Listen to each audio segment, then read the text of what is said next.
Hi, welcome to the channel. My name is Meredith. Today we're going to be talking about some tips for drafting.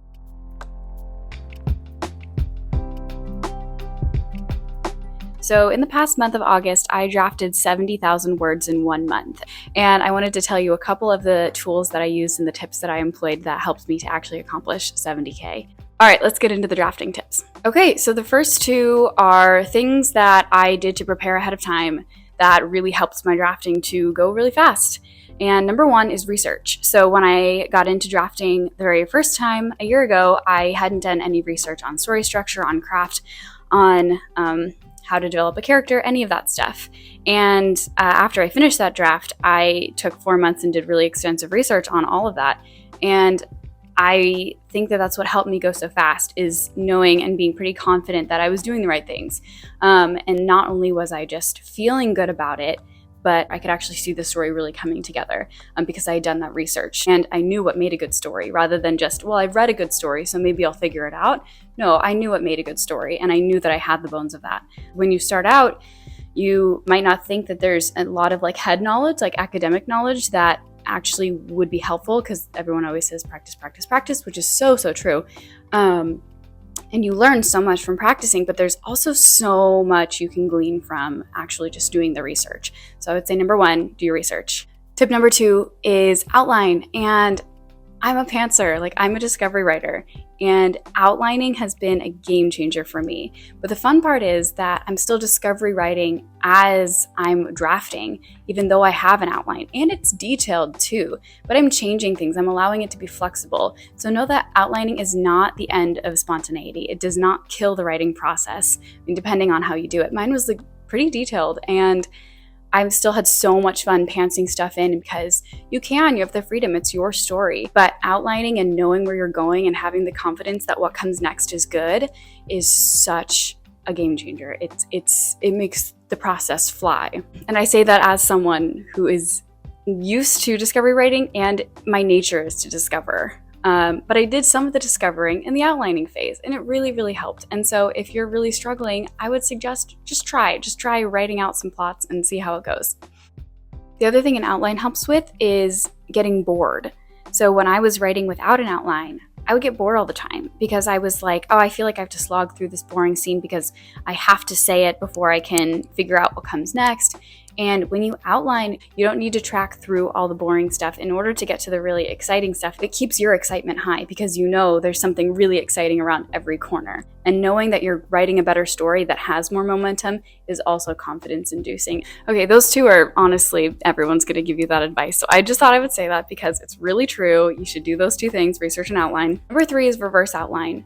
When I wrote my first draft, I did not reverse outline as I went. I just created a mess and then took a month and a half to 2 months of reading back through it and carefully writing down all the content that I had in order to understand my story and see a bird's eye view of it.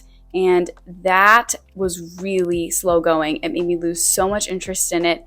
And while I was going, I had no idea where I was in the story. I'd forgotten what I'd written 3 months before.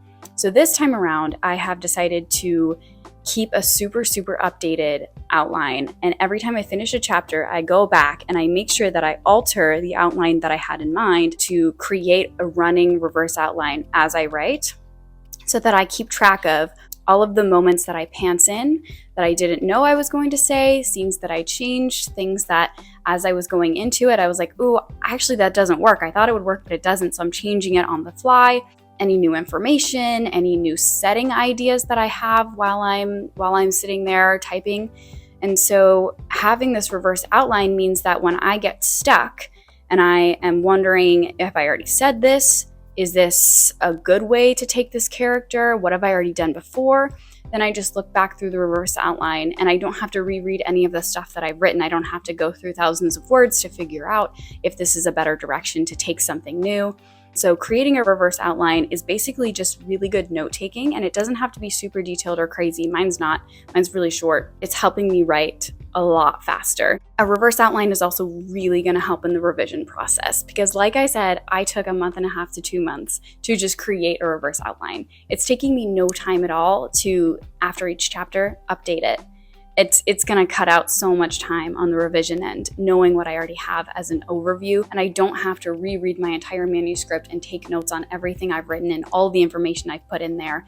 And it's just, it's so organized, it's so not confused, and I love it. This is Editing Meredith, jumping back on to say something I forgot about reverse outlining, which is that it's particularly helpful for people who don't have that outline in the first place. And that's because when you're writing, if you don't have an overview at all of what you're doing, and the process goes for like longer than a month, you're gonna forget the things that you wrote and that you decided on or put in there on a whim.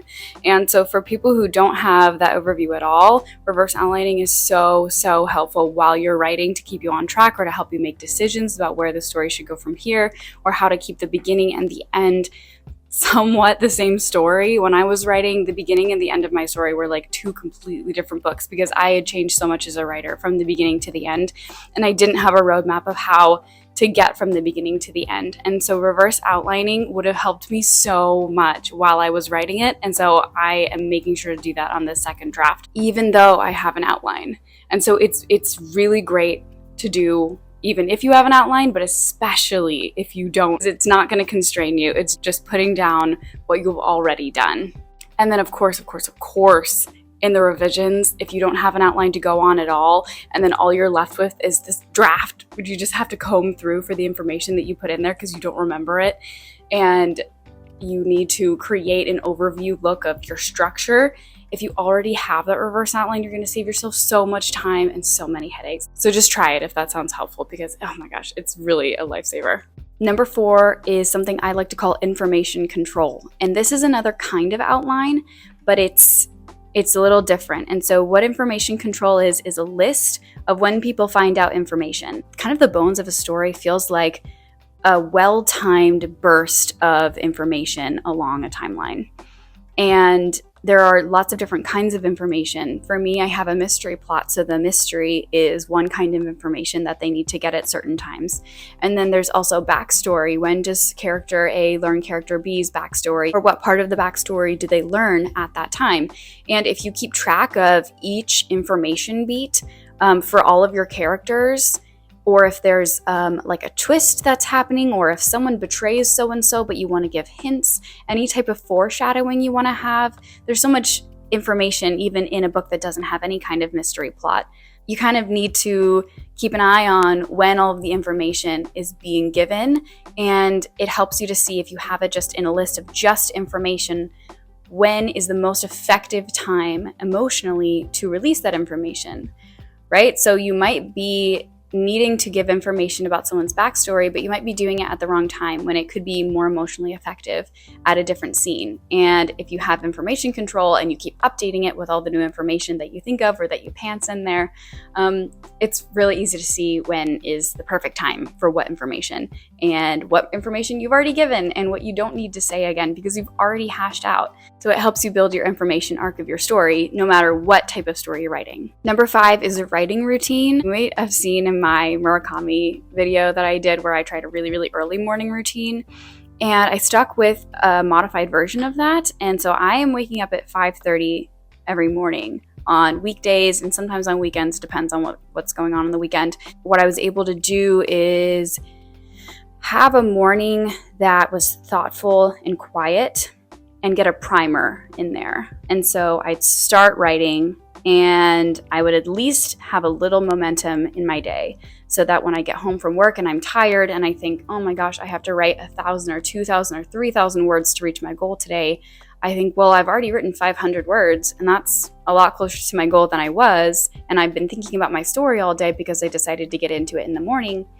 And so that's really helps me, is to get a primer right at the beginning of the day, so that I can kind of latch onto it easier for the rest of the day. It's not as hard to get into if the day kind of gets late and I haven't made as much progress as I want. That's just my personal routine. That's really worked for me.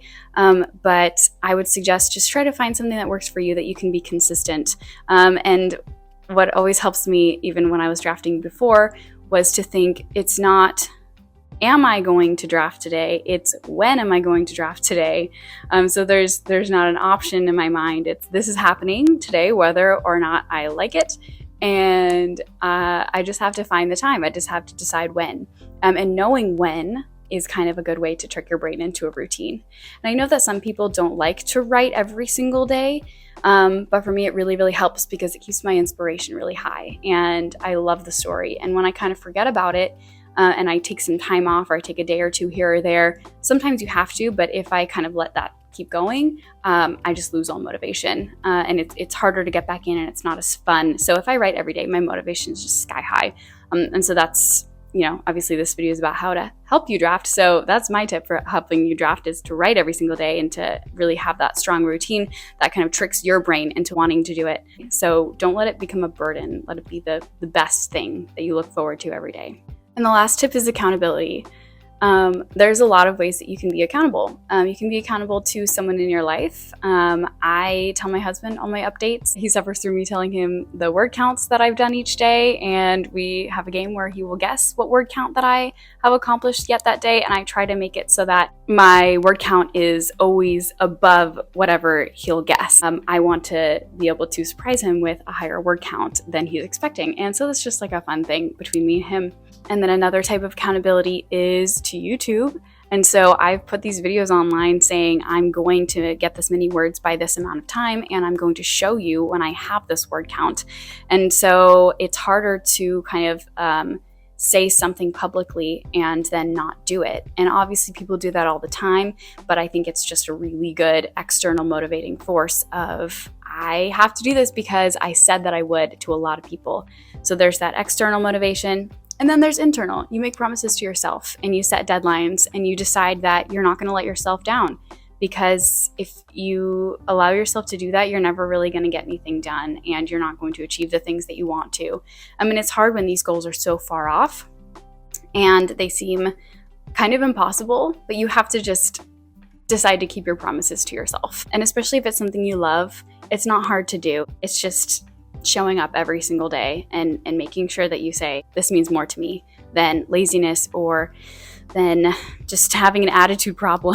I mean, there's so many days when I just decide like, I can't do it. I just don't want to. I can't. I'm not good enough. Or my story feels like it's crumbling and I just say, no, I made a promise to myself and I'm going to keep it. And so having accountability to yourself, to others around you, and to the public are really great ways to get that word count out. Those are all my tips for drafting and for hitting a really high word count. I really don't know how I hit 70K. I think it's just that I'm in love with this story, and I had all these tools and my organization was really on point and I knew what I was going for. I knew what I was writing. I knew what I wanted to say. I am still in the middle of drafting. It's going really well, and I'm going to continue using these tips because they're working for me, and I hope that they'll work for you if you try them. Anyway, I hope you found these tips helpful. Let me know if you have any other drafting tips that you use that I could try out. Happy drafting, happy writing. Have a great week. Bye.